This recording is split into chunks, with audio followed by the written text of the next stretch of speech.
প্রথমে আমি ধন্যবাদ দিই হলি আর্টিসানের ব্যাপারে, ধন্যবাদ না, সে কন্ডোলেন্স জানিয়েছি। হি ওয়াজ ভেরি হ্যাপি যে তোমার, আমি বলছি না আমার অত্যন্ত দুঃখিত, তোমাদের কতজন মূল্যবান এসে গেলো জাপানি হলি আর্টিসানে। তারপরে সাহায্যের ব্যাপারে আমরা বলছি তো আমাদের প্রজেক্ট যেগুলো আছে সেইগুলো তারা অ্যাসুরেন্স চাচ্ছে। আমি বলছি এইগুলি প্রজেক্টগুলো কিছু কিছু পরে হয়তো মূল্যায়ন করবো, এখন অটোমেটিক্যালি চলবে এবং সেই ব্যাপারে তারা অ্যাসুরেন্স এবং we have given the assurance. এটা অলরেডি অন্য অন্য ক্ষেত্রে আমি বলেছি এটা। দ্বিতীয়ত জাপানিজ কতগুলো আমরা বলেছি যে জাপানিজের ভবিষ্যতে কতগুলো জিনিস আমাদের দরকার, যেমন আমরা বলেছি বাজেট সাপোর্ট দেওয়ার জন্য কিছু, ওটা ওরা এখন ডিসাইড না এখন। কতগুলি প্রকল্প আমরা বলেছি যেগুলো আছে সেগুলো দ্রুত যেন অর্থের স্বাক্ষর করা হয়, আমরা অ্যাসুরেন্স দিয়ে সেটা ইমপ্লিমেন্ট হবে, অথবা ওরা বলছে এগুলো কোনো সমস্যা হবে না। তৃতীয়ত যেমন আমি এক্সাম্পল দিই, আমাদের ছাত্ররা জাপানে যায়, স্কলারশিপের অ্যামাউন্ট কম, আমরা যে ওটা টাকা পয়সা বাড়াও, ভালো ইউনিভার্সিটি যাবে, এইগুলো আমাদের একটা ইয়ে। তারপর কৃষিক্ষেত্রে ওদের সহযোগিতা অনেকগুলো আছে। আর কিছু কিছু ব্যাপারে ওরা বলে সংস্কারের ব্যাপারে আমাদেরকে প্রশ্ন করেছিল, ব্যাংকিং সেক্টর, এনবিআর, কাস্টমস, সে কারণ ওরা চাচ্ছে যে আপনার বিজনেস এনভায়রনমেন্টটা, ওখানে ইনভেস্টমেন্ট আসবে, যে এনভায়রনমেন্ট জন্য, এনভায়রনমেন্ট মানে হলো ব্যাংক রেগুলেশন, কাস্টম ডিউটি, এইগুলো আমরা বলছি এইগুলো তো ইমিডিয়েটলি আমাদের সংস্কারের ব্যাপার আছে, ওটা উইল ডু।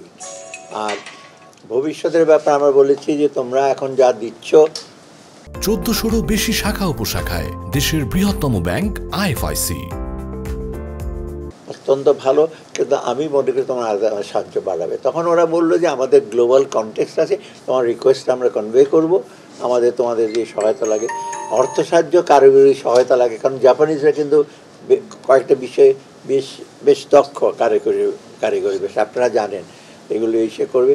আর আমি বলছি প্রাইভেট সেক্টর ইনভেস্টমেন্ট তোমরা আনো বেশি খালি, এবং ওরা 2500 একটা ইসে করছে, আমাদের দ্রুত এটা সম্পন্ন করো, এবং প্রাইভেট সেক্টর ইনভেস্টমেন্ট দরকার। আমাদের এই যে ফরেন রিজার্ভ বাড়াতে হলে এফডিআই, ফরেন ডাইরেক্ট ইনভেস্টমেন্ট লাগবে, ফরেন পোর্টফোলিও ইনভেস্টমেন্ট লাগবে, সেটা বলে আমরা এটা ইসে করবো। এবং জাপানিজে আসবে যখন, আপনারা জানেন ওটা বড় আকারে আছে, বড় বড় প্রজেক্ট, বড় বড় ইনভেস্টমেন্ট নিয়ে, ওটা আমাদের সার্বিক যে আর্থিক যেটার অবস্থা আছে, আর বিশেষ করে আমার ব্যবসা বাণিজ্য কর্মসংস্থান, এগুলো কিন্তু অনেক হেল্প করবে। এইটা হলো মধ্যে কথা। এবং তার নিয়ে কোনো কথা হয়েছে ওদের সাথে? তো এফটি আমাদের আলোচনা এত ডিটেলে গেলে লাভ হবে না। তো আমি তো, ওরা এফটি নিয়ে কথা বলেছে, আমরা বলছি এফটি যেটা আমাদের আছে সেটা আমরা কোনো ডিস্টার্ব করছি না, থাকবে। ফার্দার আরও এগ্রিমেন্ট ওরা বলছে বায়োলেটারাল কথা হবে জাপানের ইসের সাথে, ডেস্কের সাথে। কতগুলি প্রজেক্ট পেন্ডিং আমরা বলছি পরে দেবো।